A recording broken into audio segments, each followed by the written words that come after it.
Hello, my name's Tanika Gupta. I'm a playwright, and I'd like to welcome you to the final live stream writing workshop of 2019 to support the Bruntwood Prize for Playwriting. It's a partnership between the Royal Exchange Theatre, Manchester, and property company Bruntwood. The prize is an opportunity for writers of any background and experience to enter unperformed plays for a prize fund totalling £40,000 and development opportunities.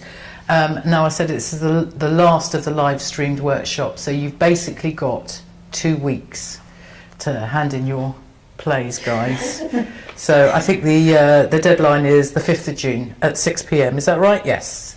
So basically, we're going to go back to basics today, even though it's the last one, and you should really have written your play by now. But you know, we're all the same. We are all essay crisis writers. At least I am. So there's no shame. So what I wanted to do was actually talk about story, and the reason why I'm talking about story is because for me personally it's the most important element. And I know you've done lots of workshops on subtext and scene writing and, you know, themes, etc. But today we're going to go back to basics, which is story. Now, before I introduce our lovely people here, I just want to tell you a little bit about why it's important to me. So I come from an Indian background, although I was born in Britain, and my father was a storyteller. So basically, every morning we'd wake up and he'd tell us a story, to the point where it was a bit ridiculous sometimes. He'd drive us to school, he'd be telling us a story, the bell had gone, everybody had gone into school, but he wouldn't let us out of the car until he'd finished telling us his story. And he also brought us up telling us stories about the Mahabharata, which is an Indian Hindu epic, anything that he'd read in the papers, a film that he'd seen. And so I was brought up on a storytelling tradition, and to a certain extent it's a sort of non-European mode of telling stories. He was also an actor in plays. So it all kind of, to me, I mean, basically I was very lucky. I grew up in a very artistic house. So that to me, storytelling was absolutely part of my growing up, and to me still to this day story is the most important thing. And I think what happens sometimes is we write our plays and we get so bogged down in the detail that we've forgotten why it was that we started writing in the first place, or what was the story that we started writing. So that's kind of what I want us to go back to basics, as they say. And I'll try not to bore you with too many stories, but I am a bit like my dad in that I tell too many stories, and then people go, you should write it as a play, and I go, actually I have. So first of all, why don't we start from this side? If you could introduce yourself. Hello, my name's Jane. I'm Amy. I'm Hafsa. I'm Andy. I'm Bax. Ginny. Brilliant, thank you. Now, what I'd like you to do now is, I said I was going to do a little exercise, just off the cuff, yeah? Don't worry about it too much, don't panic. But what I would like you to do is to introduce yourselves again with your name and tell us 3 things about your name. So I'll start to give you an idea. Just 3 things, no more than 3, otherwise we're here all night. So my name is Tanika, and it is apparently a cross between my parents' names Dopun and Goirika, and I have never met another Indian Tanika in my life, but I've met a lot of black women called Tanika, and I have a feeling that my father had a girlfriend before my mum who was called Tanika, and my father is long dead, and so I can't actually ask him. That's my name. Would you like to go? Okay. My name.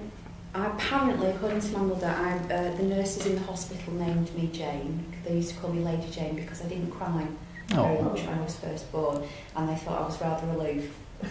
So they called me Lady Jane.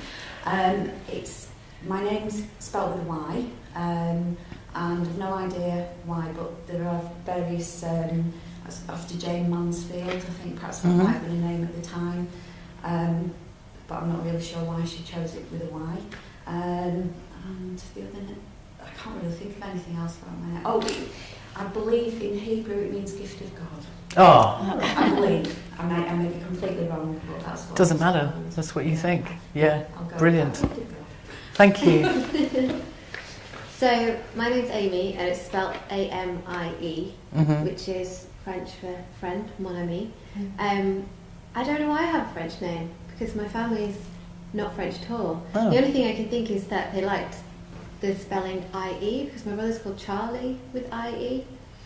Although weirdly, my mum also has a French name. My mum's called Merle. We don't have any French names. My family's from Lancashire. I don't know why we've all got these French names. I don't really know anything else about my name. I will say I don't have a middle name, and I always felt quite put out by that at school, because everybody else had these like secret middle names that they got to reveal when they were asked, and I never had one. And my younger brother does. Oh. So I always felt really jealous. I said, why is the oldest preferential treatment. Why was I not christened? Why was I not given a middle Yeah. name? But I wasn't, so it was just, Okay. just the two names. Thank you. So my name's Hafsa, and it's not the name that I was born with. It was actually Anila, and I made a decision to change it because I found out in the Urdu language it actually means immature and ignorant. And my dad was really offended that I wanted to change it. He was saying, "Oh, but I really thought about this name." And I said, "Well, you couldn't have, because this is what it means." So I changed it to Hafsa, which has Arab roots, and it means lioness, which kind of I think has come full circle because I am a Leo. Oh yeah. Okay, good. Excellent. Thank you. And the derivative of Andrew, which apparently means manly, which my wife disagrees with.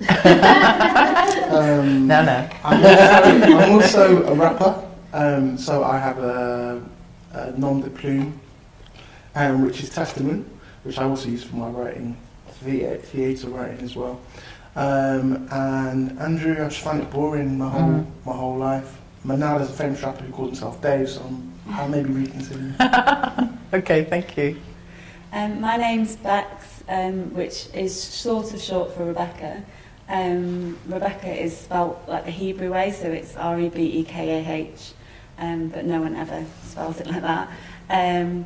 Yeah, and my brother and my sister are like both older than me, and they got names that my mum used to tell these stories about how long it took them to choose their names, and then I was the last, and they just like Rebecca.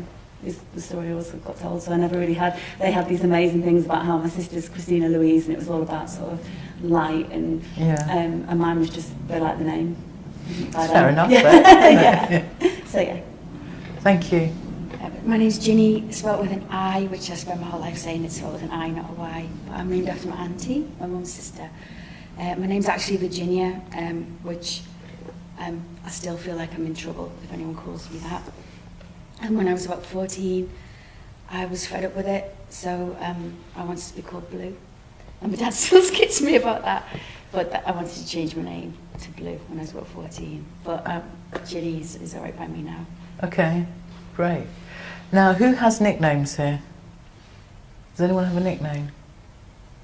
No? I used to, but At school we all had nicknames, didn't we? not anymore. Right.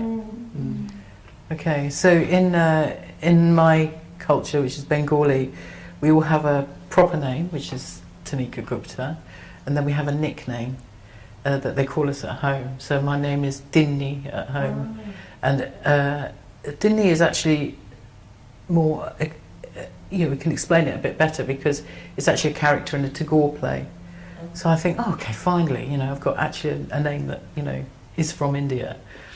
But everybody has them. Everybody has these nicknames at home. So it's sort of like the inner world and the outer world. And, you really have come into the inner sanctum if you call me by my nickname, then you're kind of, okay. But the reason why I talked about names was because actually what we realised is right from birth we have a story. Even your names have a story, and most people have some understanding of why they were named. So there's a story it's a kind of birth story in a way, but it's also about either the love of your parents or the fact that you think your parents are idiots for giving you that name. So out of you all, who absolutely hates their name? I mean, I know that you changed your name, so that's really interesting, but who really hates their name here? I don't like Virginia at all. You don't like Virginia, but you like Ginny. Ginny's okay. And who likes their name? I quite like my name. Yeah? Yeah. You obviously have a bit, it's all right. You're called Testament, though. Yeah, that's interesting, isn't it? And I mean, I think throughout the ages, this whole thing about how I mean, it's also, I know I said we were talking about story, but it's also about character, because it is also about naming your character in your play and giving them a real kind of reason for that name.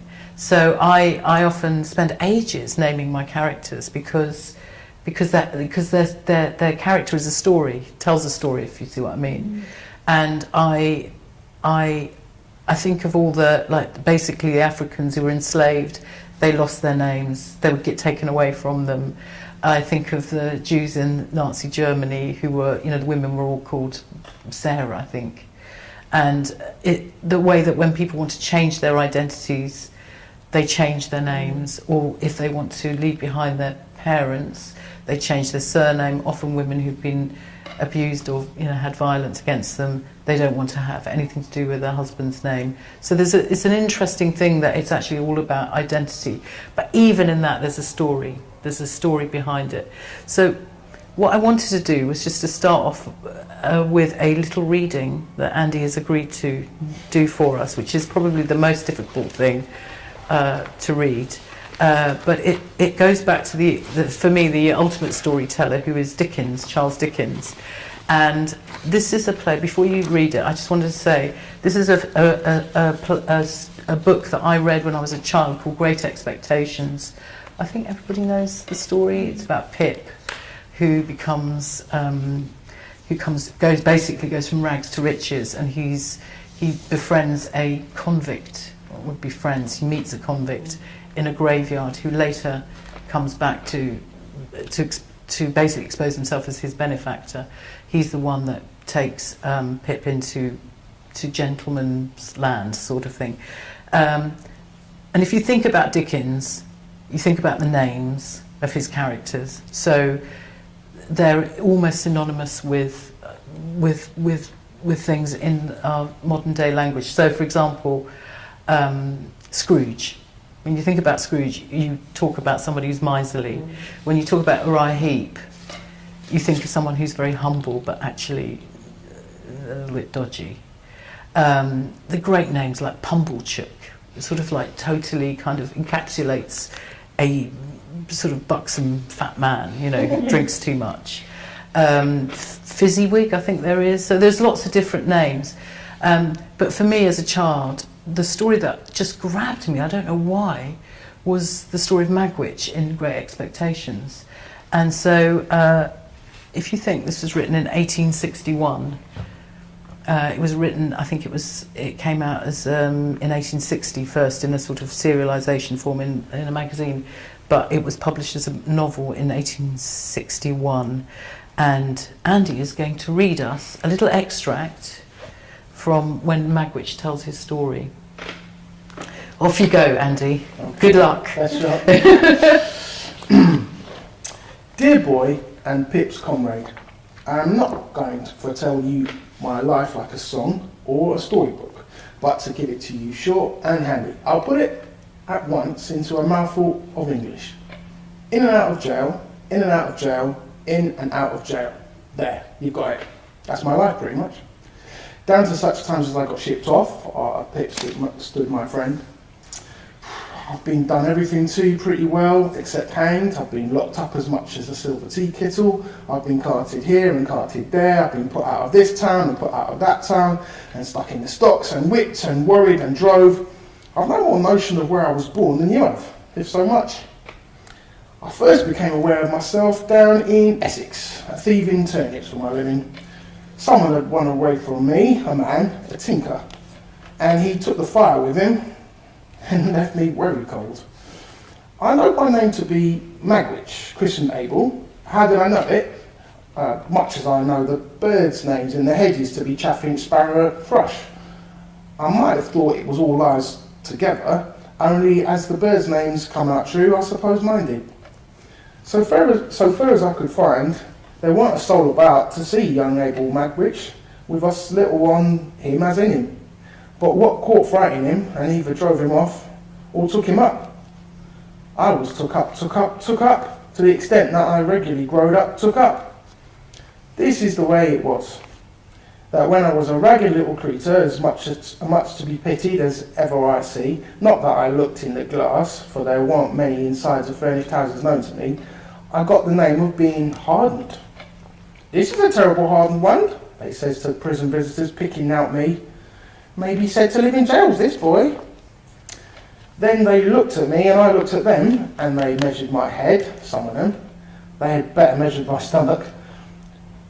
And others on them give me tracts what I couldn't read, and made me speeches what I couldn't understand. They was always went on again me about the devil. But what the devil was I to do? I must put something into my stomach, mustn't I? Howsoever, I'm a-getting low, and I know what's due. Dear boy and Pip's comrade, don't you be afeard of me being low. Tramping, begging, thieving, working sometimes when I could, though that wasn't as often as you may think, till you put to the question whether you'd have been over ready to give me work yourselves. A bit of a poacher, a bit of a labourer, a bit of a waggoner, a bit of a haymaker, a bit of a hawker, a bit of most things that don't pay and lead to trouble. I got to be a man. A deserting soldier in the traveller's rest, what lay hid up to the chin under a lot of taters, learnt me to read, and a travelling giant, what signed his name at a penny at a time, learnt me to write. I weren't locked up as often now as formerly, but I wore out my good share of key metal still. At Epsom races, a matter of over 20 years ago, I got acquainted with a man whose skull I cracked with his poker, like the claw of a lobster, if I'd got it on his hog.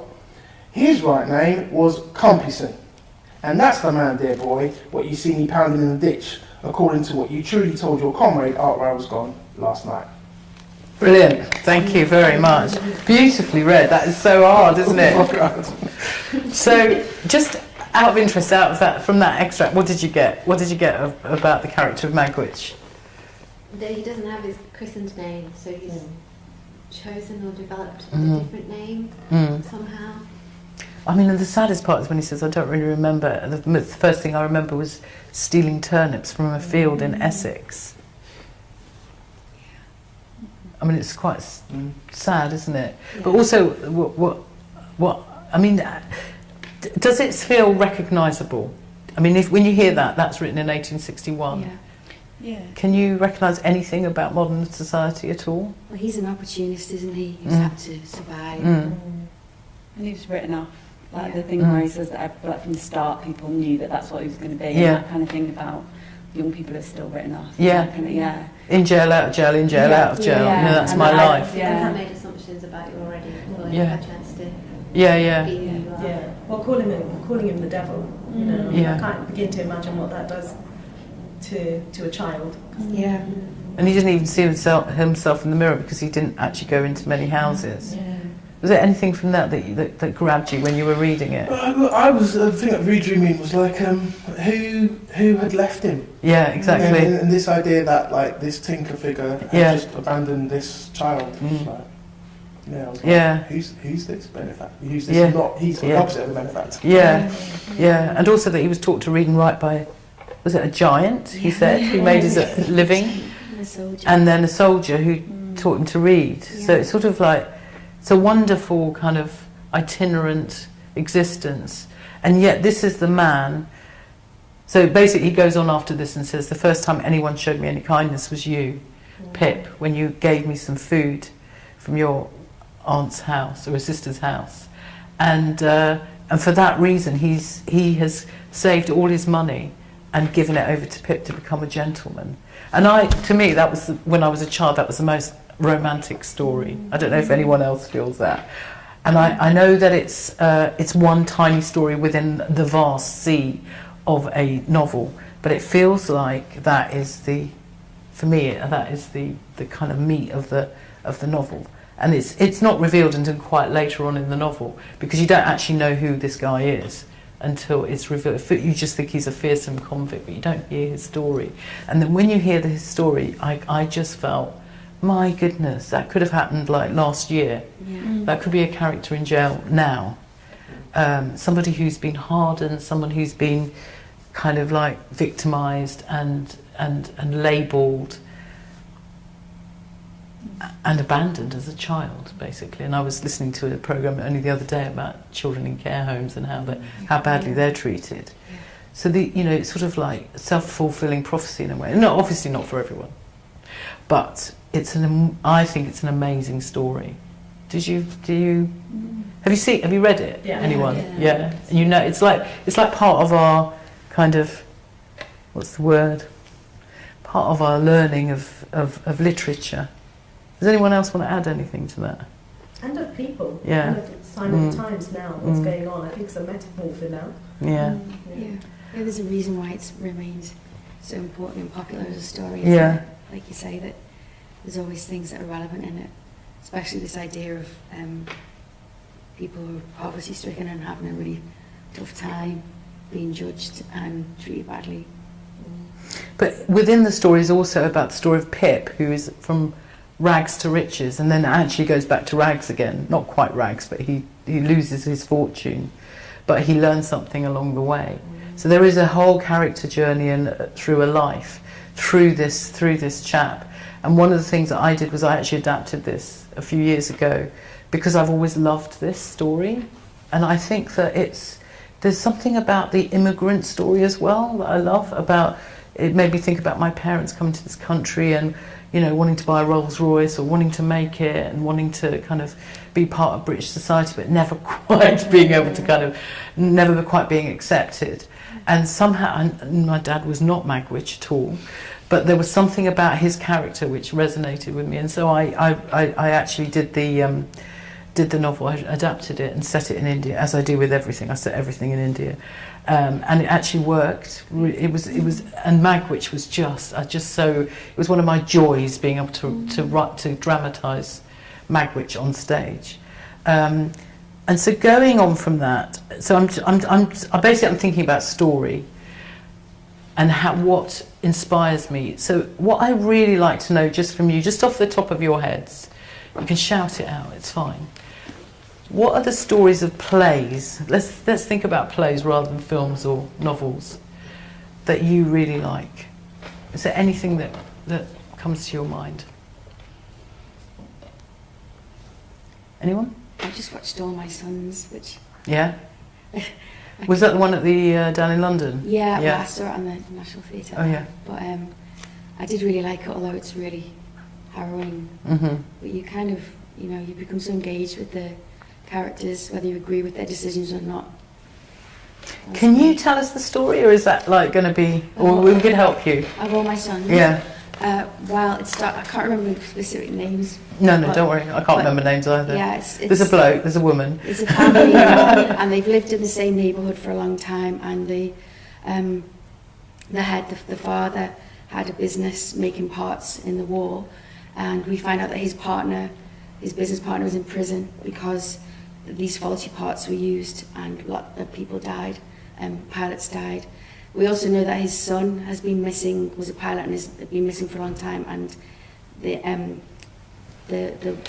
mother refuses to believe that he's dead.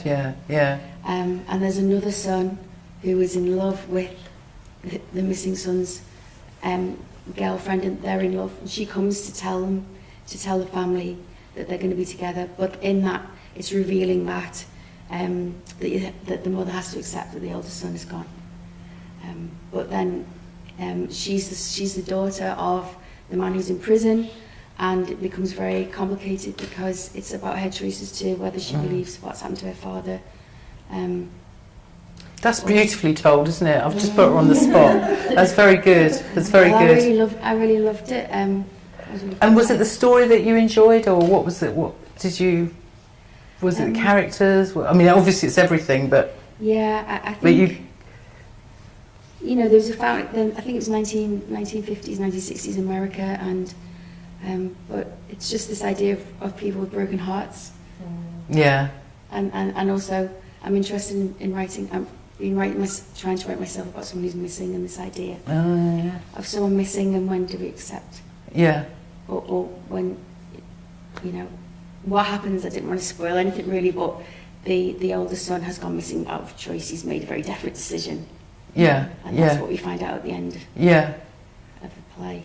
And it's beautifully acted by Sally Ann Field and Yeah, the Bill last three- Coleman. Yeah, when she says I his mean, name, extraordinary, yeah. she says his name 3 times, and it's just absolutely Yeah, devastating. yeah, Even on the screen, I really liked yeah, it. yeah, good. And what would you say, is it comedy, tragedy? Well, it's Arthur Miller, so it's just great writing, isn't Yeah. it? But I think I probably laughed a couple of times, but most of the time... It's a Greek tragedy, It's a basically, Greek isn't it? tragedy. It is, but we all love a good tragedy, don't we? Yes, yes. Good for us. But it's a kind of archetype. It's very much a sort of... It's a play that we all know and we've seen 100 times before in other forms, but it's beautiful. It's a beautiful play. Anybody else, anything that they really love? If I put you on the spot. I really like Brand New Ancients, Kate Mhm, Tempest. mhm. That's Not Me for Six. Yeah. July synopsise. Try and You could try, yeah? Go Yeah. for it. so 2 boys grow up. Actually, do you know what? Well, it's really the story that I'm interested in, Right. rather than the synopsis of the whole play, like plot. Right. But what is the story? That's put me on the spot. It's a story about 2 boys. It's a story about 2 boys sort of coming of age, and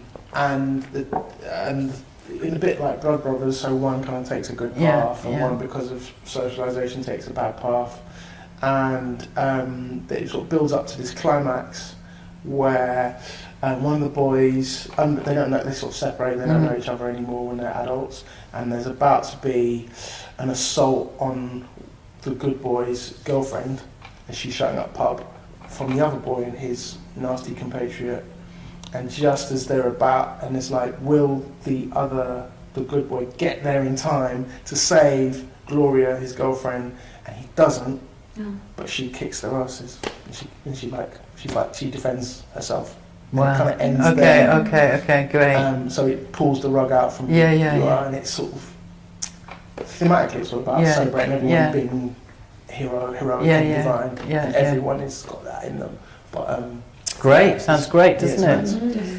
Now, I'm not going to put everyone else on the spot. We'll come back later. But what I want to do was, moving on from Magwitch and Great Expectations and stories, I wanted to... I'm going to do a task after this, but first of all, we're going to read this.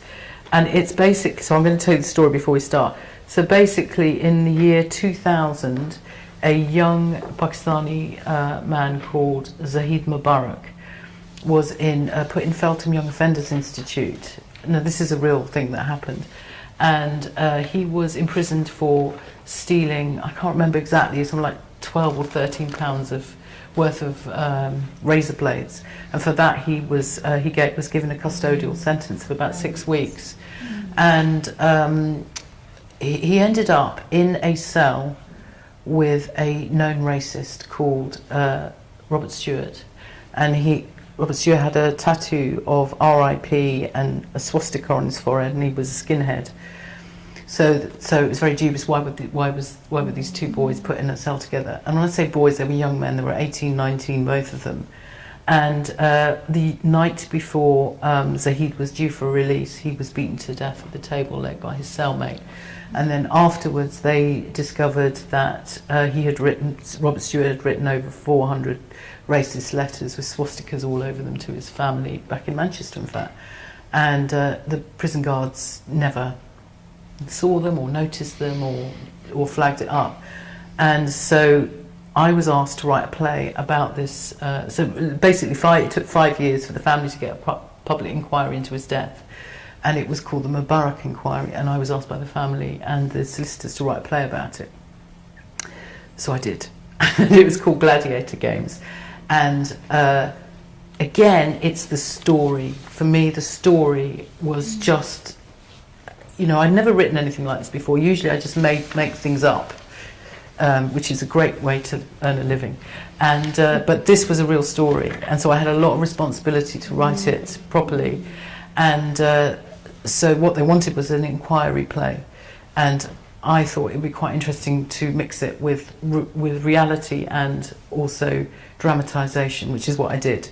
So the big thing, the reason why it was called Gladiator Games was because there was a story that the prison officer deliberately put these 2 boys in a cell together, and laid bets on who would win. And in this case, it went too far, and one of them was killed.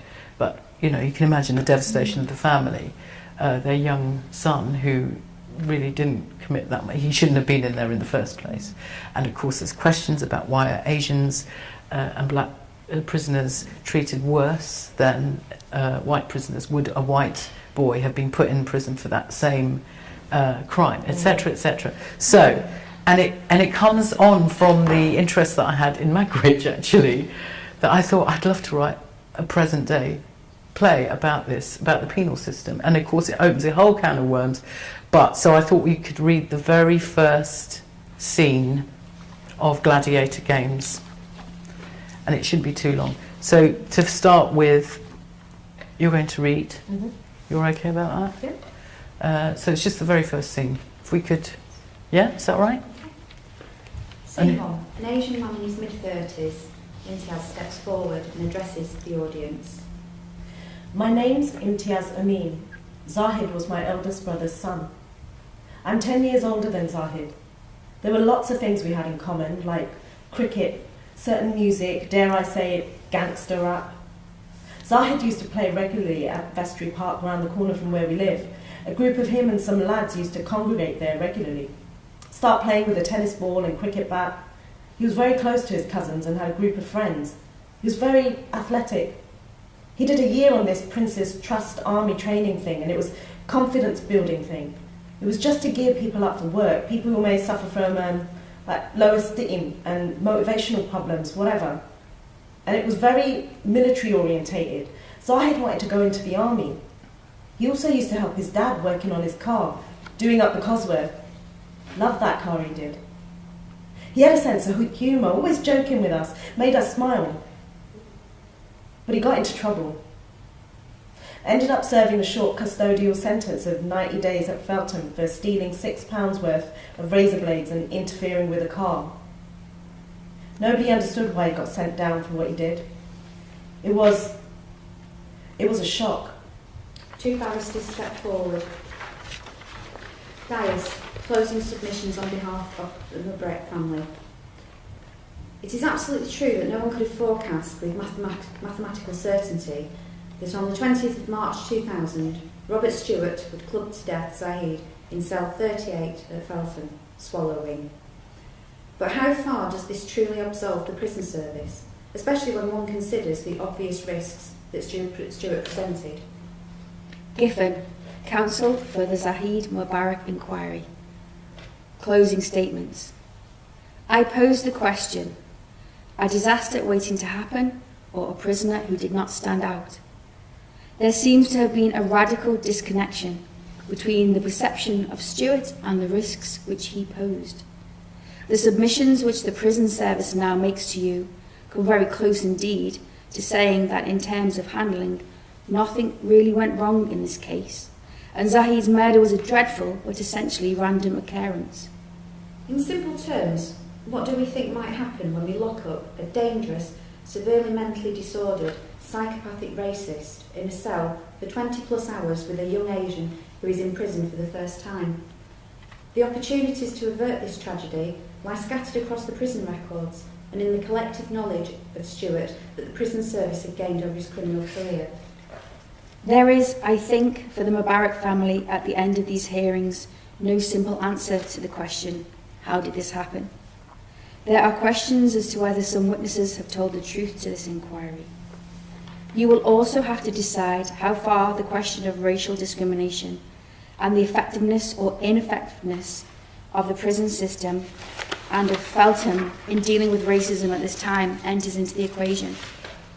I suggest for my part that it is impossible not to conclude that there were very serious problems on a greater scale, certainly at Feltham, than anyone had succeeded in identifying before Zahid was killed. What price is society prepared to pay in terms of how many people it sends to prison, and what resources it provides to the prison service in order to avoid future occurrences of this kind? Sir, ultimately this inquiry documents the story of 2 young men from different backgrounds, one white and one Asian. They were both born in 1980, and because of the deep-seated failures in our prison system, They were locked together behind the door of cell 38 at Felton.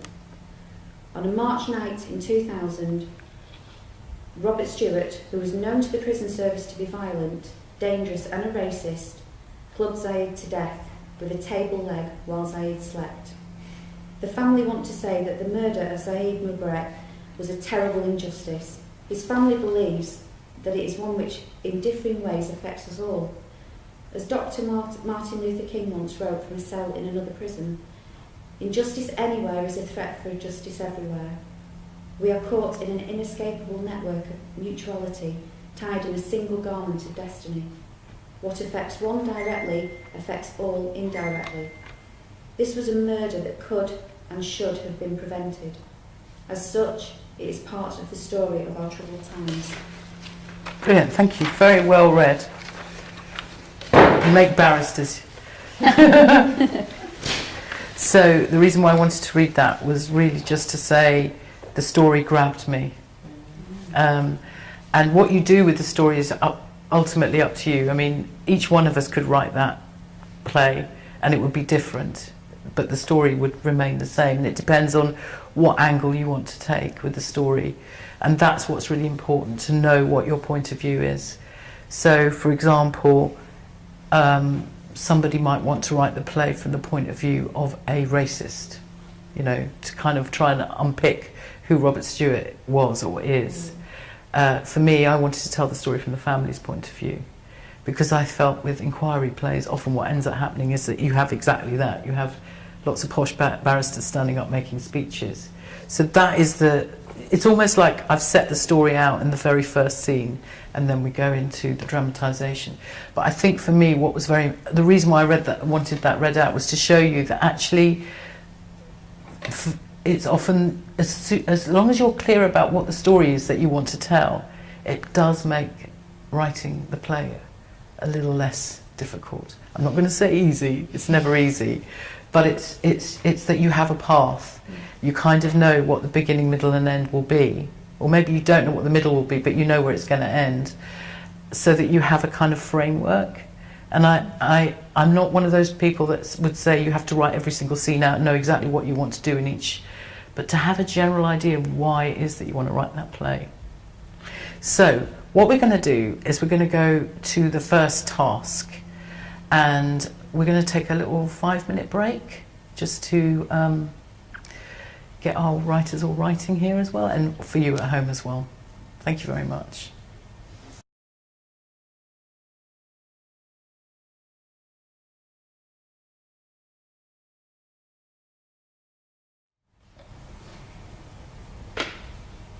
Hello, welcome back. So we've done our task 1, so we're going to ask our lovely writers here if they can share some of their stories. So first off, we've got Ginny, who's agreed to share her story with us. Okay, so my story in a very short sentence is about a woman who has to join an activist training camp in order to try and find out what's happened to her missing brother. To a missing brother. Oh, okay. And what inspired you to write this story? A building, actually, an old church that I do an exercise class in. It's a really interesting old building, and I thought, what could happen here? And I imagined that it'd be in the middle of nowhere, and it becomes somewhere where mysterious things happen. And okay. There's a stained glass window, and within the stained glass pictures, there's the men saints, and then there's one woman who hasn't got a face, and I found that really interesting. Okay. But why missing brother? Is there someone that you know that has gone missing, or? Yeah, my own brother went missing for a very short time. Yeah. But also, it's that idea when you don't know where someone you love is, and you can worry about it, or you can allow them that responsibility of looking after themselves, and it can be quite a conflict, can't it? Yeah. Anyone want to add anything? Sounds like a good story, doesn't it? Yeah. That's very good. If it was on telly, I would watch that. If it was on telly? If it was a theatre as well. Yeah. Well, when I watch things at the theatre, it's often very different from the stuff I like watch while I'm doing washing up. Yeah. Where I'm Thank like, you. I watch Line of Duty while I'm washing up. You know what I mean? Yeah. Like, oh. But like, Well, I'm stuck. This is a playwriting workshop, Andy. I get the code. Yes, so the question I wanted to ask you was really to get to interrogate why you want to write that story a bit more. So one of the things that I always say is that in order to write anything, you actually need to feel quite passionate about the subject. Yeah. So why do you feel passionate about the subject, without you having to reveal your entire life story? But Well, the idea of becoming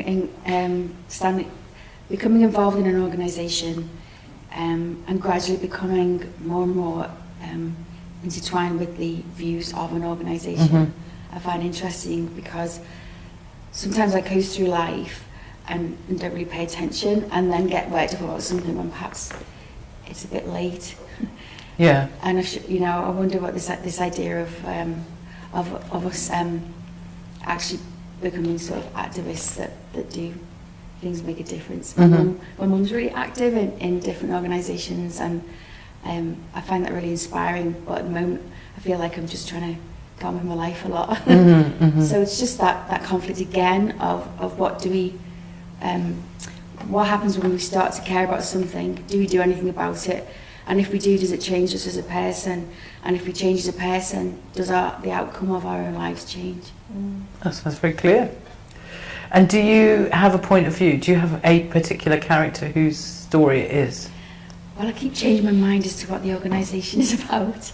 That's the problem. No, but I'm saying, is there a character Oh. whose point of view it is? Oh yeah, it's the sister. Yeah. Family stuff always works its way into my plays, I think. That's all right. Family's everything. Yeah, I'm a big sister, so Yeah. yeah. Although I have to really work to make sure it's not just my voice, though. Yeah. But it's all right to have your voice. Yeah, as long Actually. as yeah, not all the time. Because I have to say, with theatre, that is what we want to hear. We want to hear your voice. You know, a lot of people say to me, "Oh, but that story's already been told, or that play's already been done." You think, "No, it hasn't. You haven't written it." And actually, it's very important to use your voice, I think, and not worry about that too much. Obviously, you don't want it sort of desk thumping in every single scene, but your voice is in all the characters. But the story, if you got to, so for example, with Gladiator Games, I knew exactly what it was that I wanted to say about the subject, so that was very clear. How I told the story is another thing.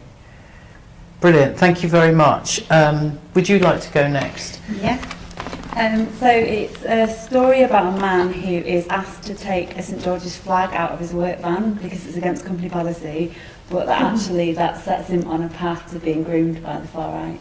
So, yeah, and the consequences of that. So who asked him to take the St George's flag? His It's company. against company policy, yeah. So where does this come from? Why are you wanting to write this story? I just think I'm really interested in politics. I think I've had a lot of conversations recently with people about sort of the rise of the far right and just that whole just that whole kind of like the way our politics are shifting and changing, and the conversations that we're not having, and how I just suppose how dangerous that is, and how we're not having those conversations and talking, and how that sort of vacuum is it is creating sort of issues, I think, for the future.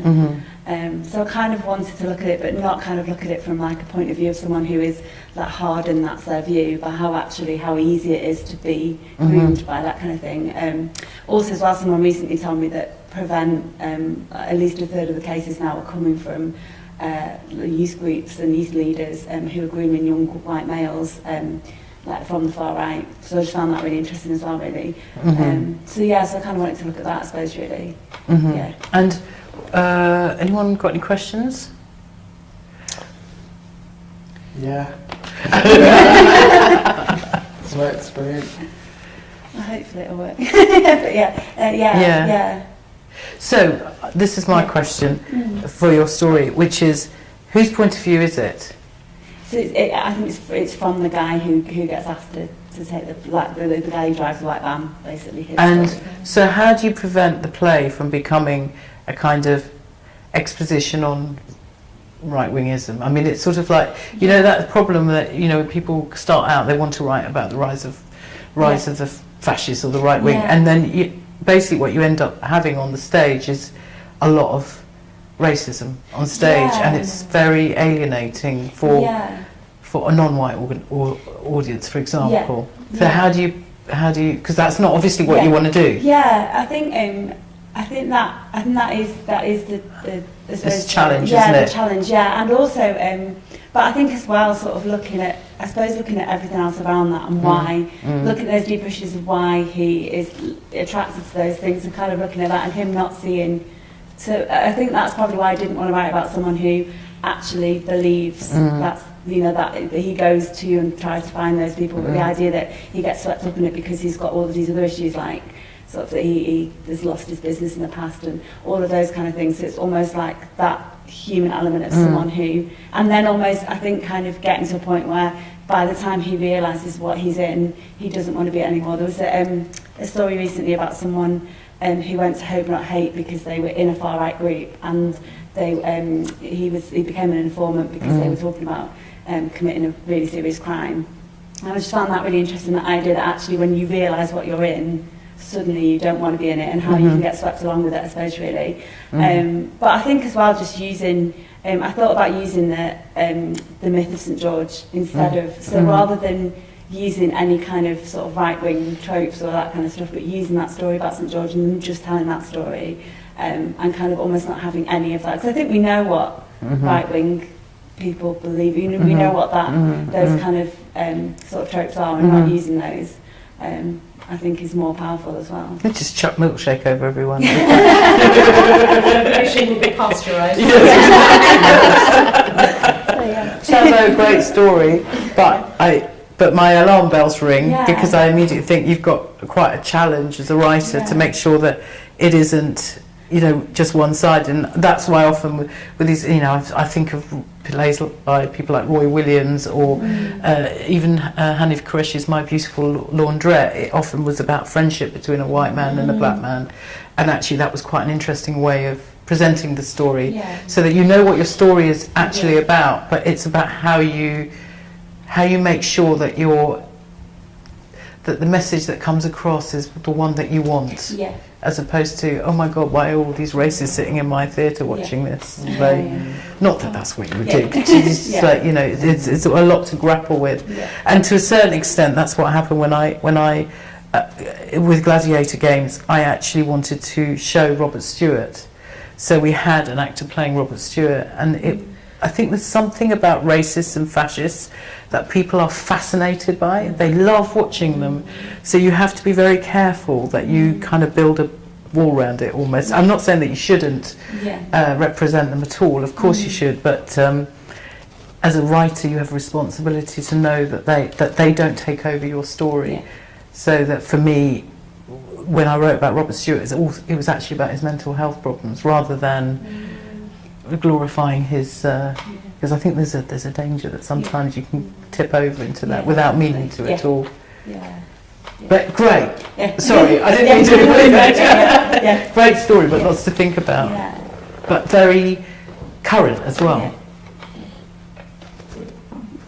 Thank you.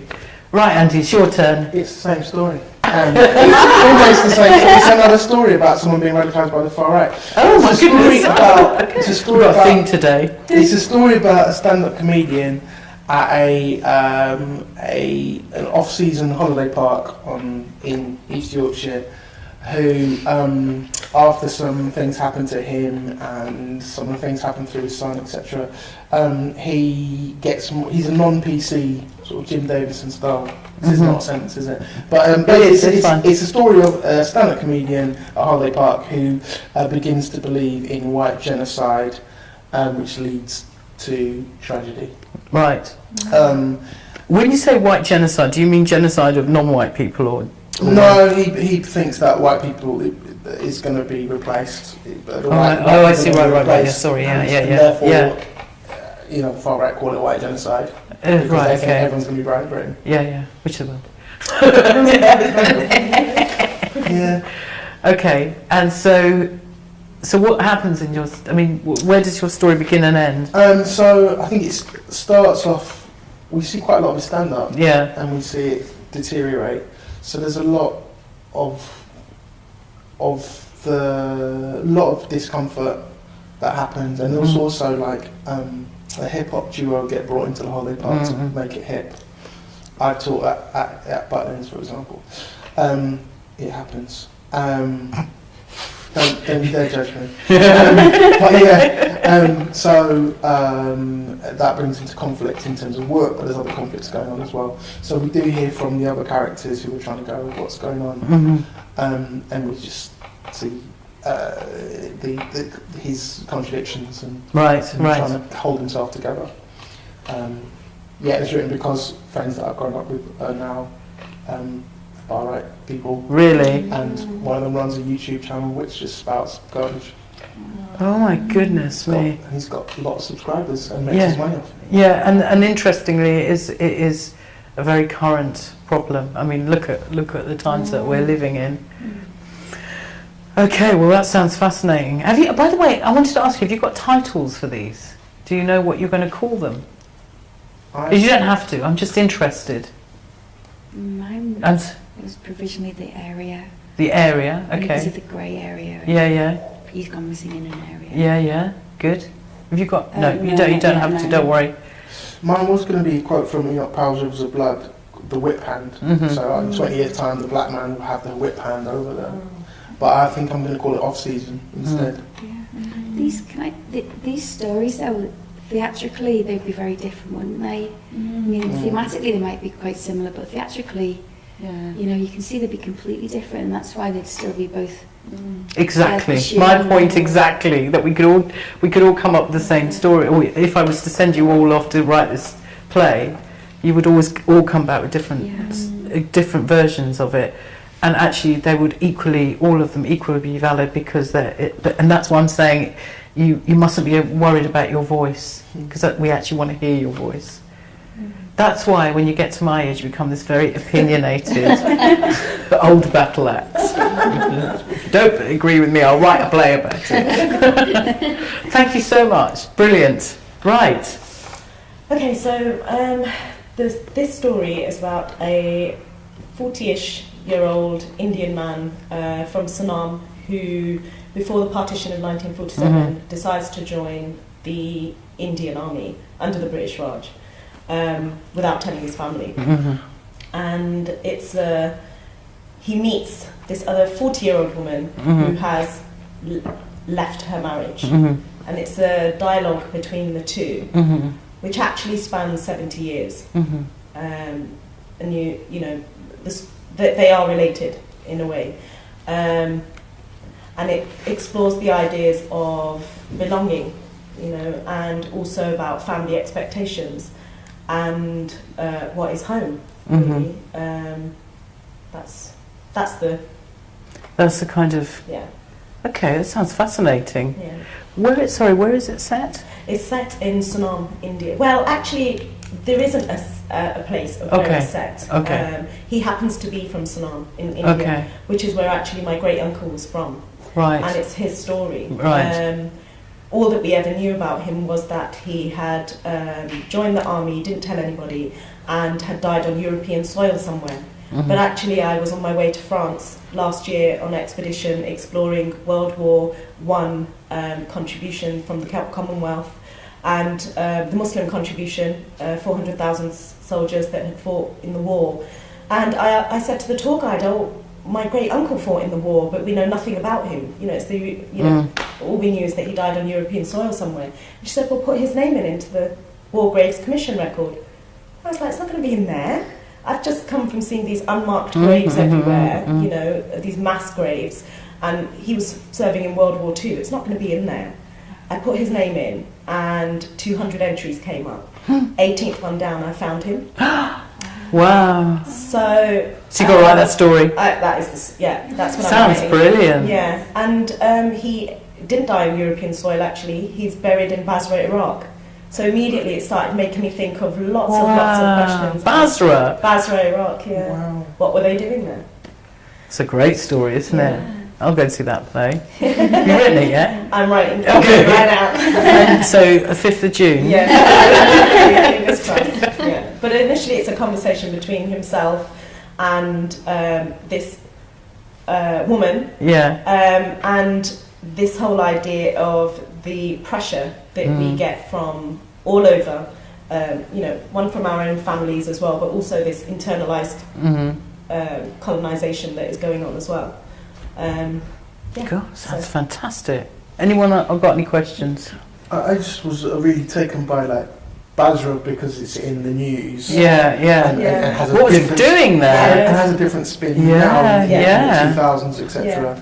to now to like, but still a place of conflict and mad. Yeah, and absolutely, and it really made me think of, you know, modern day colonisation actually, and also this idea of belonging. I mean, it was only a little while ago that Shamima Begum had her passport revoked, and suddenly we were all asking ourselves that what does it actually, where do we actually belong? A lot of these Indian soldiers served under the Raj, and if they didn't join the INA, they were The Indian National Army. The Indian National Army. They were either seen as traitors when they came back, or, you know, freedom fighters. Yeah. And you know, he served under the British Raj. If he had survived, who knows how he would have been treated when he had come back. Yeah. And then, of course, the partition happened. Yeah, So many people were killed in that, you know, from the same family, from my own. You know your subject. Yes, we've carried this for years. Yeah, the story, you know. Write the play, hand it in. I'm gonna- Sounds great. I love the story. Yeah. But all of the stories are great. You know,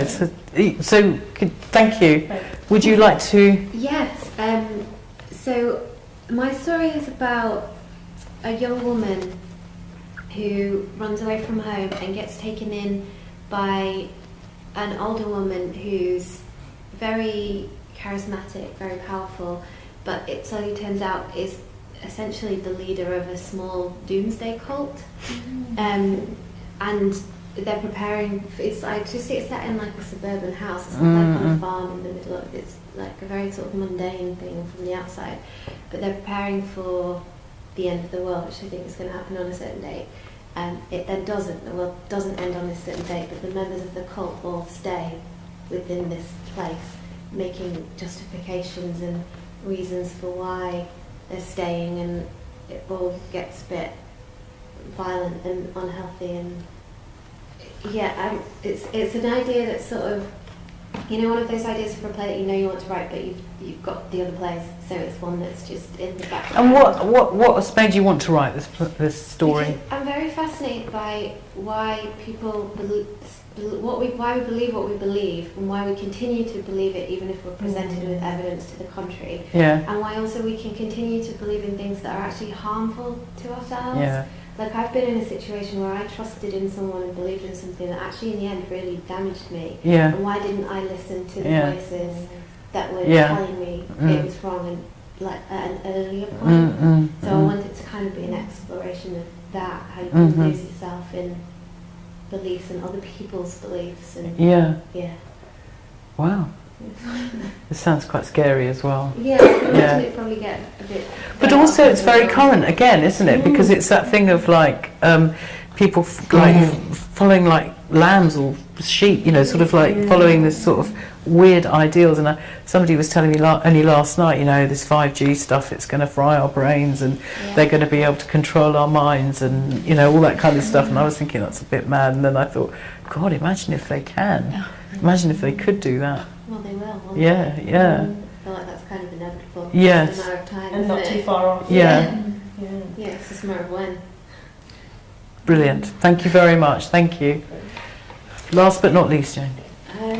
Mine's a story of a man who is essentially a pacifist, who he's an engineer. He's asked to build 4 Lancaster-born planes to avenge the deaths of the benefactor's 4 sons who got killed during the war.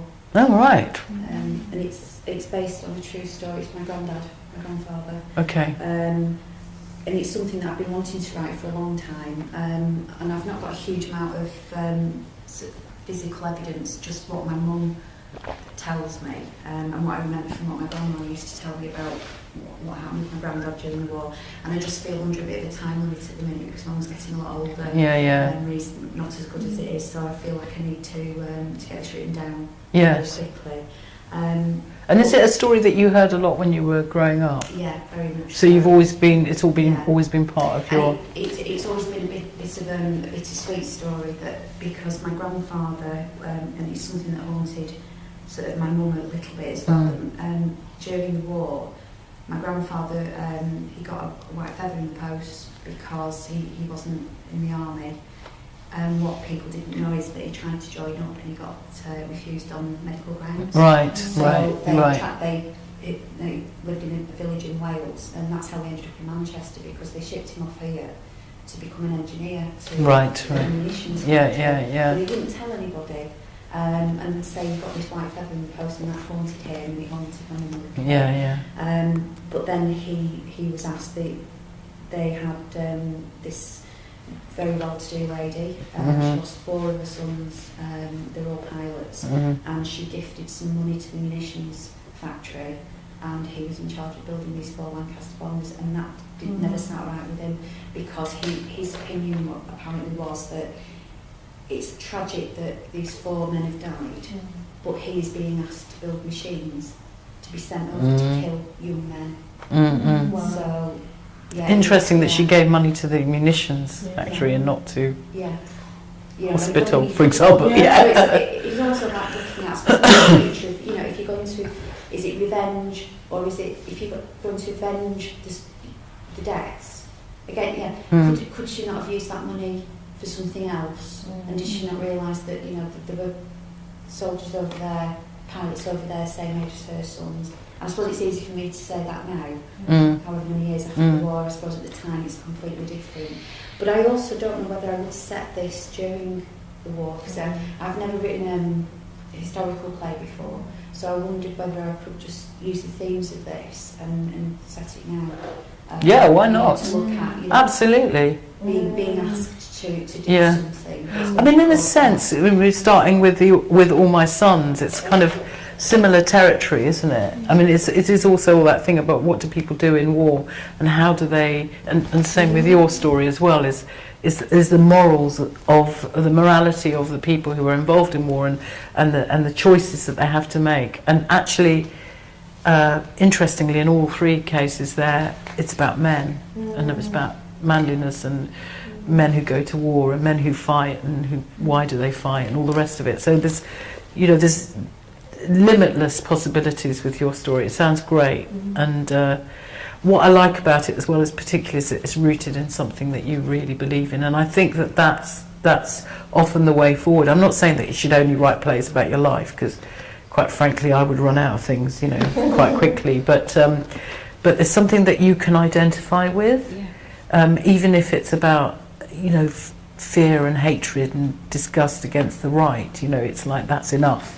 of a thing to the far right, I should say, of a thing to hold on to write something. I just, in terms of a kind of tip, because I'm aware of trying to help people to write plays. I mean, to be honest, nobody can tell you how to write a play, and often my plays are born out of complete chaos. Sorry to say. So there's no kind of template to go, this is how you write a play, or this is how you write the story. And I think that actually what it is often is endless writing, even before you start writing the play, which is figuring out the story. So what we've done here is you've written literally a paragraph, and you've probably done that at home as well. But then what you need to do is to kind of really investigate the story. And actually when you're don't worry about the play, just think about the story. What is the story that you really want to tell? What is it that you feel passionate about? What is it that kind of interests you, makes you really want to write that story? What is it? And investigate that, and then write about that literally this is what happens once upon a time, then blah de blah. And then actually, I think the next stage is to think about how would you do that theatrically. Because otherwise we'd all be writing novels. Not that that's very easy either, but to actually think, how is this going to work in live action? And actually, once you've sorted out your story, once you understand what it is that you want to write about, it's a little bit easier to because then you can start thinking, it'll often come to you when you're watching Game of Thrones or whatever, you think, that's a good idea, I'll do that. But it's about action, it's about character, all those things that hopefully they've done in the workshops previous to this. But for me, it always comes from the story. Now, I think we have a second task to do. So I'm going to give you 5 minutes to have a look at that task, and then we'll come back after a little break. Thank you very much.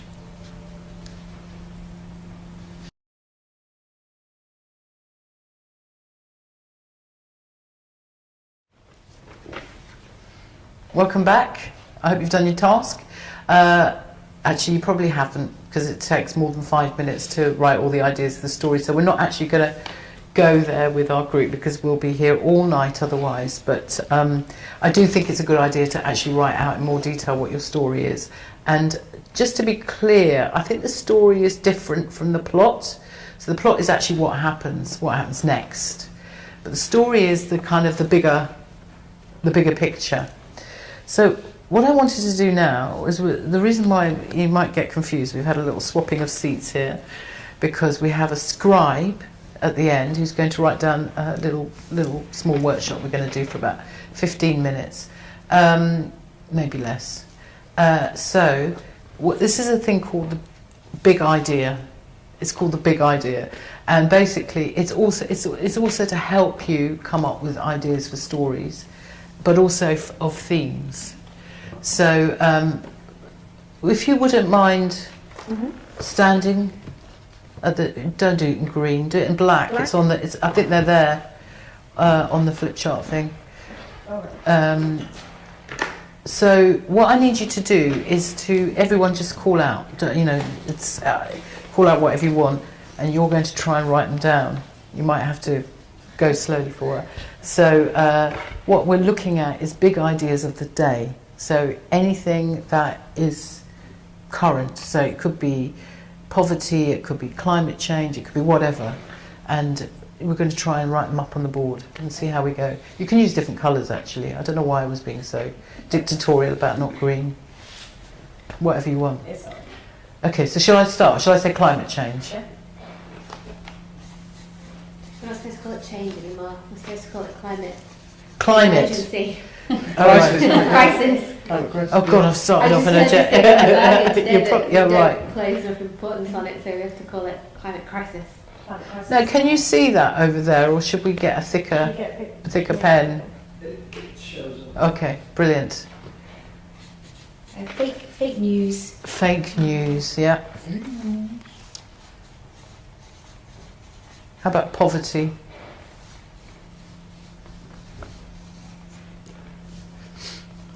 Homelessness.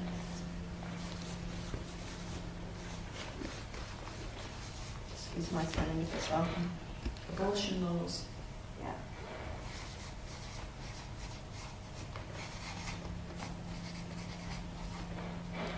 Screen time. You like people using their screens too much. The ending of Game of Thrones. Oh no. No. Europe. Obviously a big thing in your life. Come on, there's loads more. Austerity.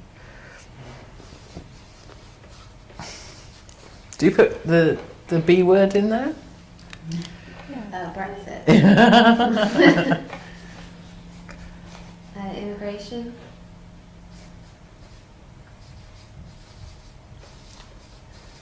Refugee crisis. Identity classifications. Yeah. What do you mean by that? Well, that people are choosing to be identified by different pronouns and genders or non-genders. That can speak to identity politics, I guess, which is a bit broader. Yeah, identity politics. I hate that term.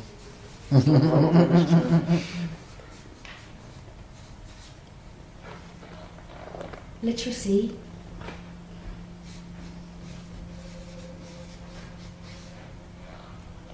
Artificial intelligence. Just put AI, yeah. Me too. You can tell we're in a theatre because you can hear the actors limbering up for the show. Like extremism, got that on both sides.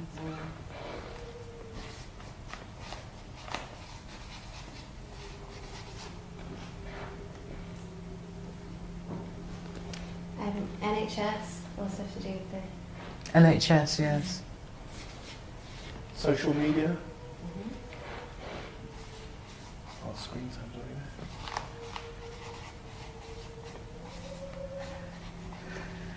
What about war? Government benefits, the withdrawal of government benefits. Cuts. Yeah. Government. Cuts. It's benefits, though, I think. Benefit cuts.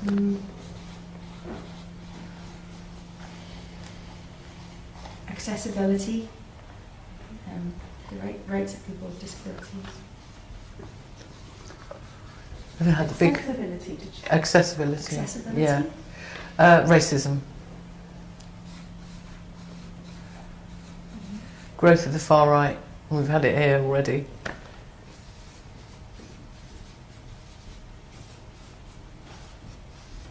Anything else? Anyone? Like This- 0 hours. 0 hours, oh yeah. More about the environment, like the use of plastics and Yeah. recycling, the importance of recycling. Environment. Environmentalism, maybe? Yeah. Would that cover it all? Data privacy. Oh yeah, that's a good one. Spying and stuff. 5G. Trump? Is he a subject, do you think? Don't know what it is. Don't know what it is. Don't believe it exists. It's fake news, isn't it? Fake news. Yeah. Anything else? Politics, I suppose, is always. Well, yeah, it's all politics though, isn't It's it? all politics. Loneliness, isolation. Oh yeah. Mm. Price of that. Yeah, mental health. Yeah. Let's put mental health, yeah. How about the penal system? Big sigh from here.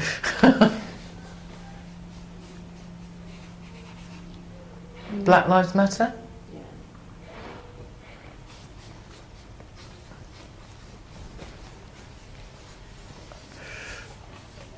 Like knife crime. Oh yeah, how could we forget that? Wealth distribution. Yeah, I think we've got austerity, yeah. And war on terror. Well, yeah, I think war on terror is quite interesting to put terror in inverted commas, yeah. Yeah, just put war on terror, yeah. What did you say just now? Oh, I can't remember. No, it'll come back. It'll come back. Need to rewind it. Well, something about wealth, wasn't it? Wealth yeah. Distribution. Wealth. Yeah. I'm glad you're paying attention. Wealth distribution. Yes. Yeah, which Yeah. was- Yeah. I mean, how many? 1% more. Yeah. And Islamophobia? yes, Islamophobia, definitely. We could go on forever. I mean, rapidly running out of space. I can't, like the no white saviour thing, like the foreign, like charity stuff, the comic relief thing. Humanitarianism. Yeah. Mhm. Yeah. God, I've never heard that before. That's haven't. quite a good one. Yeah. I like that. But you could also have aid. Housing crisis.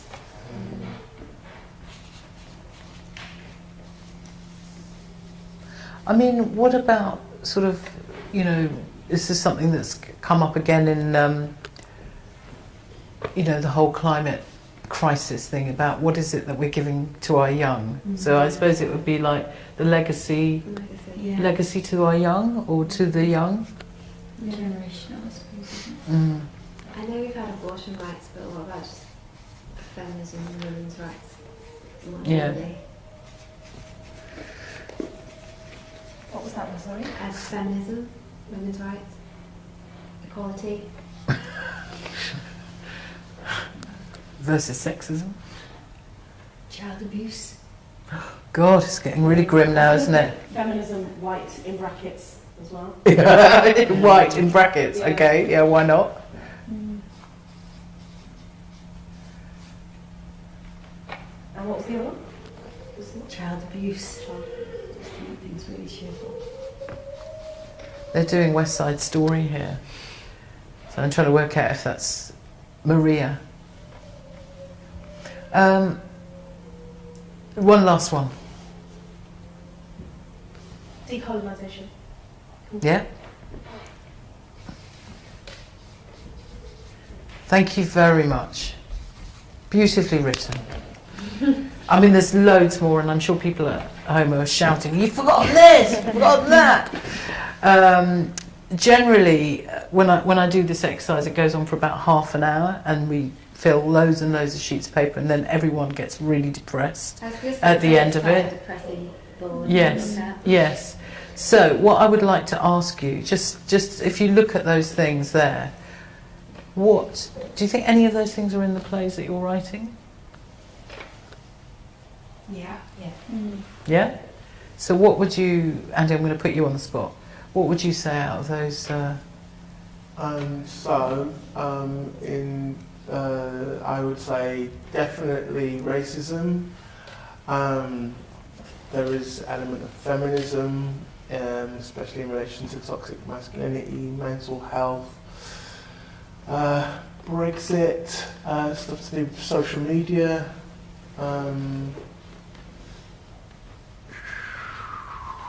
Far right and austerity. That's interesting, isn't it? That's quite a lot, isn't it? Cheerful play, is it? Anyone else want to have a go? I'd say mine probably mental health and extremism, probably. Yeah, I'm sure there are other things that it could cover depending on how I write the group itself, but those are the two obvious ones. Yeah. Anyone else? Yeah, for me it'd be aspects of feminism, wealth distribution.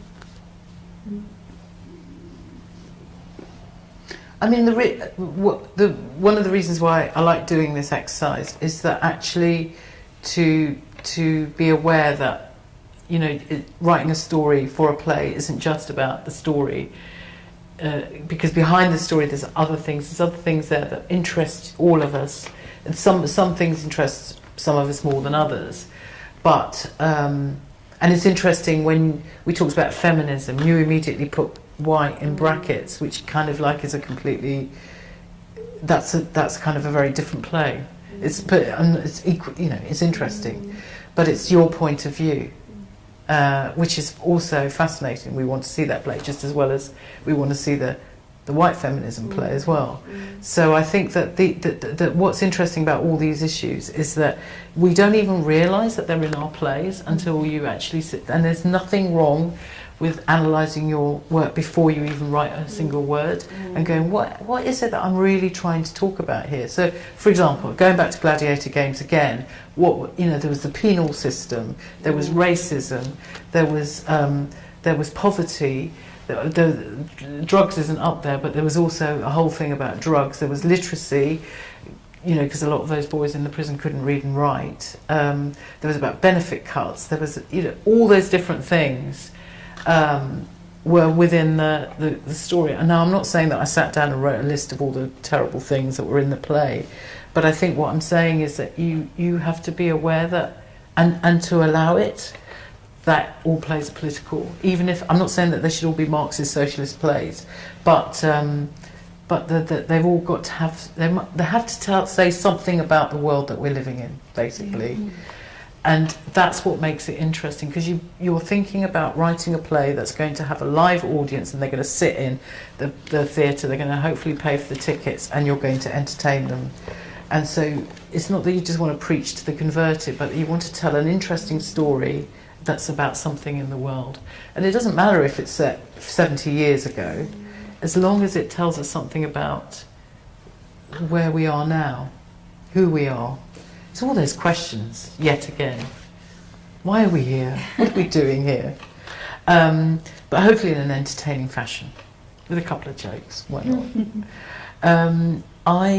I would like to finish off with on a more cheerful note, because I feel like it's gone a bit doom and gloom here. So, and I'm going to finish off with I'm just going to talk a little bit about where the stories come from in my head, and then I want to finish off with somebody else's play, which is Martin McDonagh's Beauty Queen of LEENANE, which is one of my favourite ever plays. So first of all, I can't reiterate more strongly how important stories are to me. I love a good story, and we all talked about this at the beginning, how you get in a cab and you tell someone you tell the cabbie that you're a writer, and off they go. They go, oh, I've written a story, or I've got a story to tell you, and they start to tell you the story, and you think, no, this is really dull, that's not going to make it, mate. But I think it's really important that you tell each other stories, that you go to workshops, that you engage. Don't just hide away with your little play and think, oh, I mustn't show it to anyone. Because actually, you're writing a play so that they can go on the stage, so that people can come and see it. And so the more you talk about your story, clearly don't just talk to anyone in the street that you meet, but talk to people that you, like other writers or people who are engaged in your life, and that you want to because actually what I find is the more I talk about my work, the more people go, oh, I know somebody that happened to me, and then they tell me a story and I go, oh right, that's very useful, thank you very much. It's extraordinary how often that happens. So I would say, be open, and the more open you are, the easier it is to kind of share your vision of the world. Because you'll find that there are lots of people, even within here, we found that you both had the same kind of interest, and in the break you were talking quite animatedly about, the thing, and that's great. That's what we want. I've always enjoyed earwigging, listening into people's stories and not stealing them, plagiarising, but without them knowing. And I think there's nothing wrong with that. I think that's what we all do. And I think don't worry about, like I said before, when somebody says, oh, that's already been done. As long as you're not copying it and doing, David Eldridge's play all over again, but just changing the font, then it's as long as you're doing it from your point of view, then that's all that counts. So for example, Beauty Queen of LEENANE, well, the thing that really fascinated me was that although it's set in Ireland and it's about two Irish women, it could literally be set anywhere in the world with any community. It's basically a battle between a mother and a daughter. Now, that how universal is that? I went to see it and I thought, you know what? It's not as extreme. My life is not as extreme as this, but there were moments with my own mother, who was Indian, where I just thought, if you just put Indian accents on this could be exactly the same. So I think that, again, enjoy the universality of stories, because actually the more detailed you are about your story, the more universal it's going to be. And I don't think that we should worry about that at all, about, has somebody else done this or has somebody else done that. Just enjoy it and make it your own. So I'm gonna, after we've done this little excerpt, I think I'm gonna open it out for questions, because I feel like I've just talked so much. But it would be really interesting to hear if you've got any questions as well. So we're going to have Beauty Queen of LEENANE read by our two lovely readers here. So, is somebody reading the stage directions? Yeah. Are you okay to do that? Can Yeah. you sit here? No, you're all right. No. I'm all right. Yeah. Off we go. Thank you. It's the very first scene of Beauty Queen of LEENANE. Scene 1. The living room kitchen of a rural cottage in the west of Ireland. Front door stage left, a long black range along the back wall with a box of turf beside it and a rocking chair on its right. On the kitchen side of the set is a door in the back wall leading off to an unseen hallway and a newer oven, a sink and some cupboards curving round the right wall.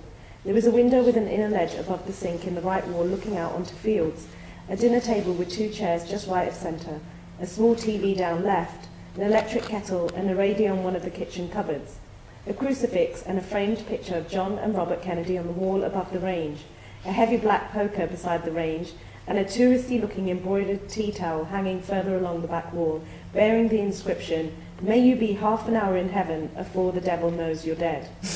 As the play begins, it is raining quite heavily.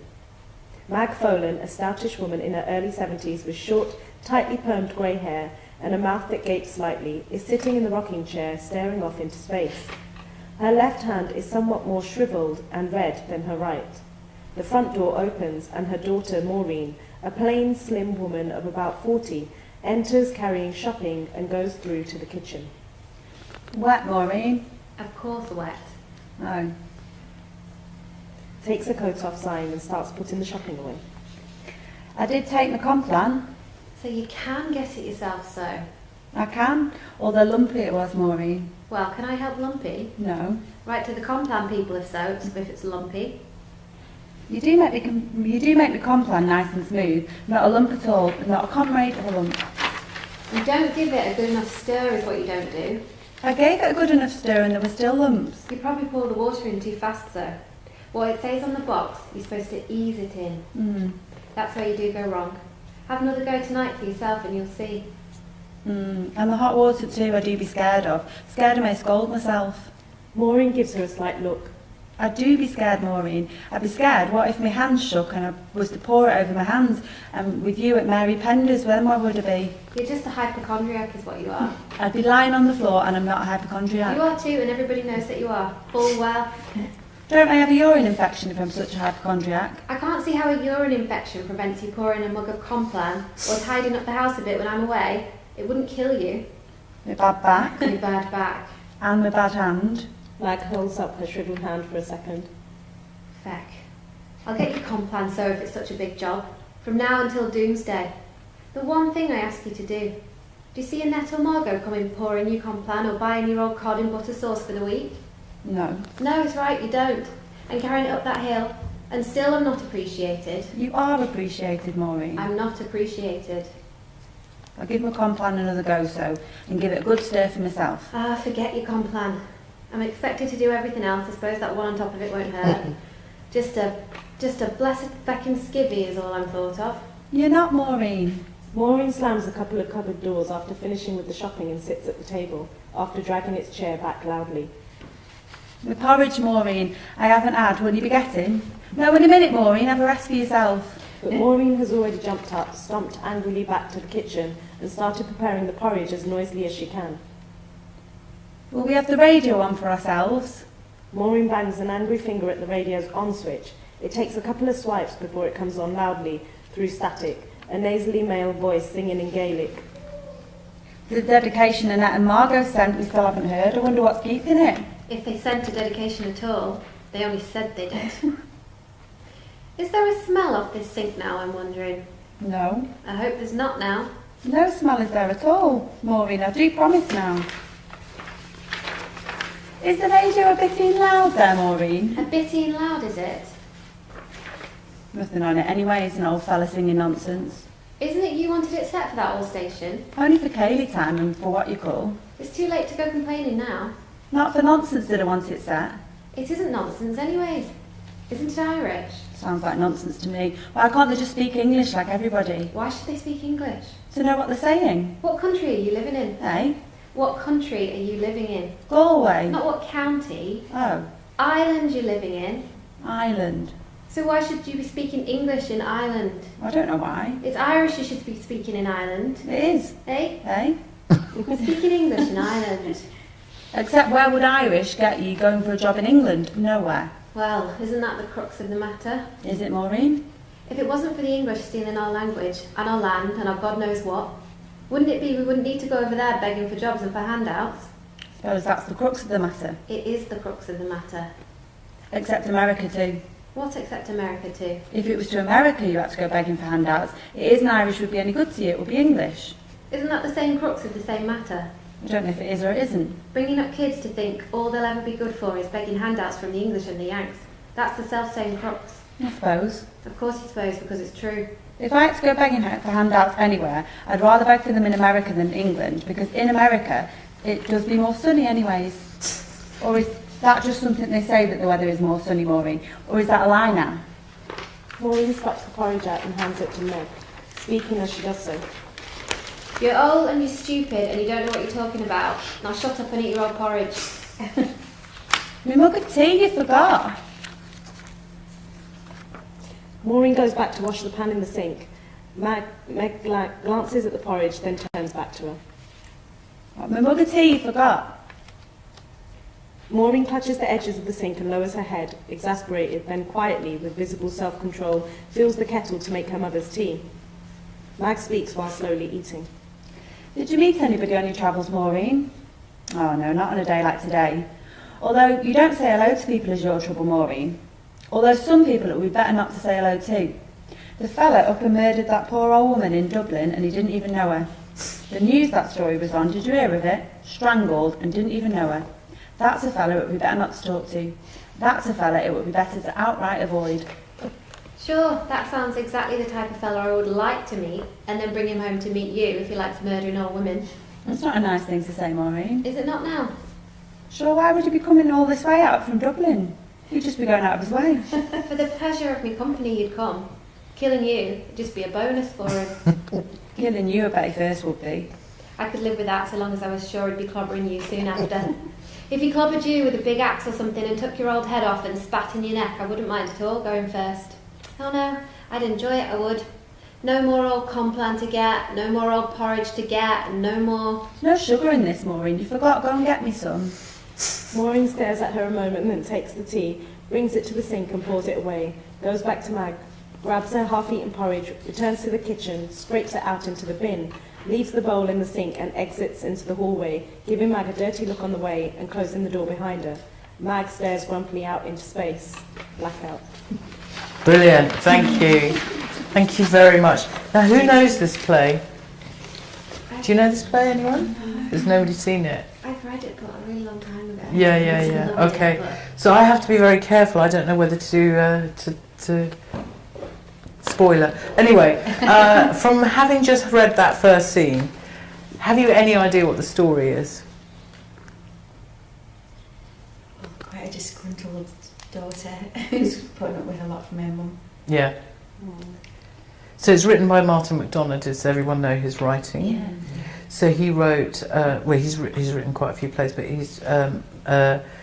So his film that you might have seen is In Bruges. Oh, right. Okay, so you kind of get that same feeling from the first scene, maybe, from In Bruges.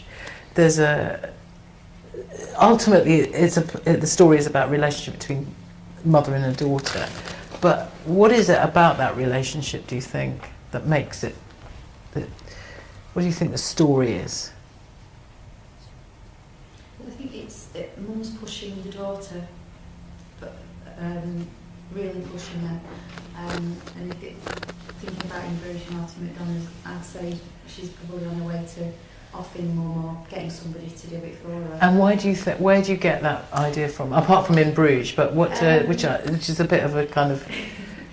Do you get it from the language of the play, or? Possibly. I think it's more the action. It's more Yeah. the way that where she has to compose herself.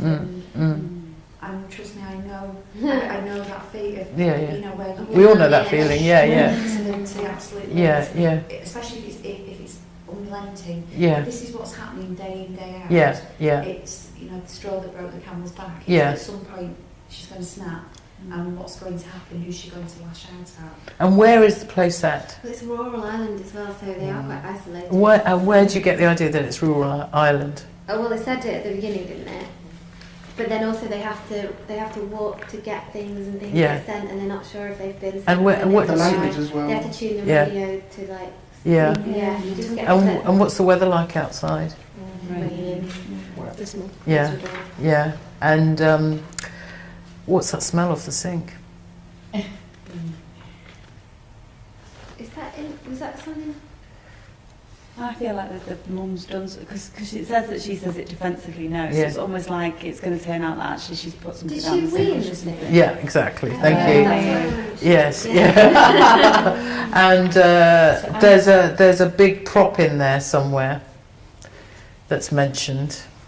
The poker. Yes, thank you. And so there's a kind of bubbling violence underneath the scene, but it's just this wonderful humour, this kind of, gallows humour basically all the way through. And so the story really is, like, quite simply, relationship between mother and daughter, which is toxic. I mean, often when I do this in workshops, I ask the students, what do you think they love each other? I go, yeah, actually, I think they really do underneath it all. They really love each other. And I say, well, what do you think if they absolutely hate each other? And everyone goes a bit shocked at this. And actually, I think that's what it is. They hate each other. And it's a battle. It's a battle to death, basically. But I don't want to give it all away. But I think what's fascinating about this is that the story is hidden inside this very first scene. I think it's a quite short play. I don't think it's more than about 12 scenes. And he wrote it when he was very young. It was the first play that he wrote in his 20s. So, it's kind of... I think he wrote it within a few days. It's like, it was... I mean, I think when I say he wrote it in a few days, so I don't think it was perfect in a few days. Yeah, he wrote a few drafts. But I think it's quite a simple idea of a story. Yeah. But it's the way that he executes it, and it's his voice, and it's his humour, and you think of all the, is it 9 billboards? 3 billboards. Wow, it's just like, As well. Yeah. So it's that same kind of style that he has, and it's his voice, and it's just a wonderful voice. I love his writing, and I think this is one of my favourite plays. So what I'm saying is that having gone down this road of like all these, big politics, actually a lot of that is in here. Maybe not fake news and all that kind of stuff, but there is stuff about poverty and isolation and mental health. I mean, actually mental health is a big thing within this play. Yeah. So there are a lot of those. So you could almost apply some of those to any play that you read, and it makes you realise how much bigger the ideas behind your stories are. Like we're always grappling, thinking, oh, my play's not about anything important. It's just a little thing. And then actually, if you analyse it and take yourself seriously as writers and not apologise, then you'll kind of be amazed at how brilliant you are. So, I guess I haven't got much else to say. I mean, well, I've got loads to say, but we need to end soon. But I wanted to ask you guys if you've got any questions. Can I ask, how much research do you do, and how important do you think it is to get things accurate at the expense of dramatic, story? It depends on what I research all the time. I mean, nowadays you just look it up on the internet whilst you're writing. It's like in the old days I'd have to go to the library and pull out a book, but now it's like, when did Great Expectation, when was it written?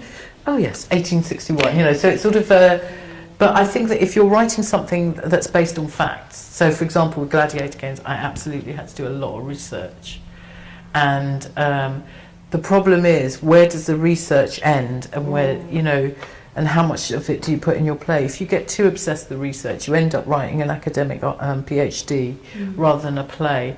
So I think you have to allow your brain to take over, your creative brain to take over and go, actually, I'm not going to look at that now, I know it all, I'm going to just write what I want to write. I know it's not easy. It's a difficult moment where you kind of have to... But actually it's really, I mean, we're doing Hobson's Choice at the moment, and we set it in 1987. And, there's a lot of references to 1987 that we have to keep going, was that around? No, nobody had mobile phones then, did they? And did we have dishwashers? I don't think so. I mean, it's like really silly little things, but actually people do appreciate the detail that you put in. And often it's only little things like that. Yeah. I don't have a question, but I have an observation. Yes. Just that last bit that we're doing about Martin McDonagh's play, Yeah. and how you were saying that things are contained within Yeah. it anyway. Yeah. I find that really helpful because I'm so terrible for like attacking myself and not creating work that's like good enough or important enough.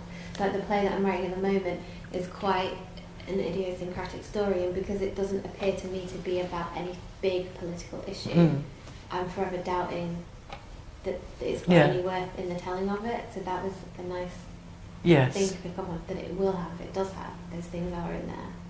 You just got to... Because it's written by you as well, and you're a thinking person, so, you know, it's very easy to lose confidence. You know, you get lost in your own head, you don't show it to anyone, you think you're rubbish, throw it in the bin, you pick it up, and we've all been there. We've all been there, and then you think, oh, actually it's a work of genius, what am I talking about? And you go slowly mad. But actually, I think it's important to write that first draft, get that first draft. That's the most difficult one to do, and then have faith in yourself. And actually, yes, show it to people. Show it to people, get people to read it, talk about it. Do you find that sometimes you'll write something and you won't necessarily know what exactly it's about, and then when you've got that first draft, you might find... I think in the early days, yes, definitely. When I first started writing, I had no idea what I was writing. I was just like, yeah. But actually, I did have an idea. I just didn't think I did. And I think it's about confidence. Yeah. I do think it's about confidence, and I think that it's very easy when you show your play to someone and they go, oh, it's all right, but it's not my cup of tea, and that's it. You're finished. You're never going to write again. So it is that. It's a very shaky thing to get into. Of course, there are others who think they're a genius right from the beginning, and you know, I've had people say, I've written a wonderful play and Emma Thompson would be perfect for it, and you think, right, okay. so I think it's, you know, it's a bit of both. It's about being open to getting feedback and constructive criticism, not just criticism, but also at the same time having confidence. And I think if you know what your story is, you're half the battle. If you're strong in what you want to say, I want to write this play because I feel passionately about my uncle who was killed in the First World War, whatever. You know, it's like, and this is his story. Then you're halfway there, actually. Whereas if you go, I'm not really sure what I want to write about. I don't really believe in politics. I'm not really interested in, but I want to write about, you know, a woman. And I go, well, we all want to write about women, but what's the story? And actually, story is so important in every other thing that we do, in television and in poetry and you know, film, everything. So it's for me, it's the kind of. Do we have any tweeted questions? Nothing. Okay. All right. So do we have anyone? Yeah. So I have a bit of a reverse problem. So like, I'll be getting really angry about an issue. Yeah. And then I'll be like, I really want to write about alpacas or something. Yeah. And I'll be thinking, well, I know story's the thing. Often when you've got something you really want to say, story's the thing which allows us to face those things and to interrogate something and to keep people in the room so that we can think about it. So I often find my issue is like, how do I get a really interesting story together? I want to talk about X. Have you got any tips on like generating story? Yeah. You research it. You basically go, I want to write a story about the far right grooming, and you go away and you read as much as you can. You look up articles, you see podcasts, whatever it is. The YouTube white supremacist sounds like there's your story, to be honest. You know, so it's like you research it, and then eventually you will find a story that grabs your attention. I'm not saying you have to copy that story totally, but it might inspire you to. So yeah, I think it's. I mean, quite often I've been inspired by something, an event or whatever, and I've thought, oh, I need to find something to write about that, and so I built a story around it. But and that's really what you do as a writer. The great thing is you just make stuff up. You make it up, and you use what you pick a bit from it, like magpies, and enjoy it.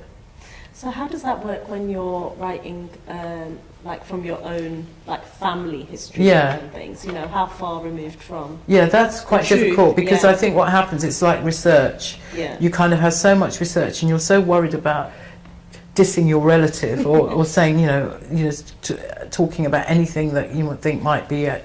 And I think that comes with the experience. You kind of go, do you know what? I'm going to use as much as I can that's the truth. But in order to make it work as a drama, I'm going to make stuff up. Yeah. I mean, you have to. And actually, you think of all those films. What was that one called? Green Card, that was made recently. And apparently it was not, it was like, 40% true. But it's a great story. And they used a little nugget of the original story and then kind of made it into this wonderful buddy movie, which the jury's out whether it's great or not. But it's like it won. It won an award. Didn't it win an Oscar or something? And yet it's not absolutely accurate. Who cares? It's great. It's great drama, unless you're doing Martin Luther King, or. A sort of biopic, and that's a different matter. But although I saw Handbag last week, and that's really interesting because that is like loosely based on, obviously, like there's a lot of history in it. But it very much references that like the Queen and Margaret Thatcher used to meet once a week, but we don't know what happened in those meetings. And early on, there's a lot of things like that never happens. You know it's fictional, but there is a lot of license. It's just really interesting when you take real people and do that. It's like, even with that. Ultimately, we're creative writers. We make things up. It's just absolutely fine. Don't get too hung up about it. And then use what you can. I keep repeating myself now. Anyway, I think we're gonna finish. But I would like to thank you all for being so wonderful and joining in. And being a scribe and being Magwitch and being Irish and so the thing that I have to tell you is that you have 2 weeks left. You have to send in your play to Bruntwood by the 5th of June. Is that right? 5th of June at 6 p.m. And I actually was a judge on Bruntwood a few years back, and What's really interesting is that we don't actually know who's written the plays, so we don't have, we don't. It's anonymous, so it's actually solely judged on the play, on what you write, and not what your name is on the top of it. On top of, well, I think you're not allowed to write your names anyway, but it's like what we're interested in is the plays. So this workshop will be available on the writeplay.co.uk website early next week. And remember the deadline. And thank you very much.